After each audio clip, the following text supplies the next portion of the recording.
Nostalgic ang photoshoot ni Katrina Halili na binalikan ng kanyang iconic character na Black Darna. May proud daddy moment naman si Dennis Trillo kasamang anak na si Calix. Ating saksihan. Kung dati si Dennis Trillo ang driver, ngayong 2026, passenger prince na si Dennis dahil ang anak niyang si Calix ang nagdo-drive. Ayon kay Dennis, ang sarap din palang maging pasahero. Ang bilis nga raw talaga ng panahon.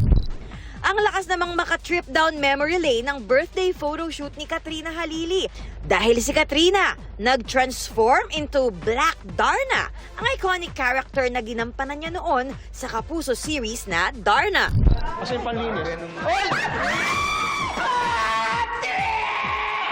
Ang character na Patrick sa Pepito Manaloto, tila nadala in real life nang gumaganap sa kanyang role na si John Fair.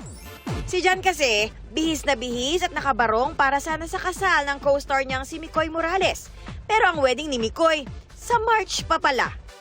Base sa post ni Micoy, nakalagay sa wedding invitation nila ay RSVP on or before January 3, 2026. Pero ang nabasa lang ni John ay January 3. Tinawagan pa ni John si Charis Solomon sa kanya na confirm na napatrick siya sa totoong buhay. Sabi pa sa post, walang kakilala si John sa kasal kahit ang groom na nakabarong din. Hindi man nahagip si John sa same day edit video, nakunan siya ng photo studio.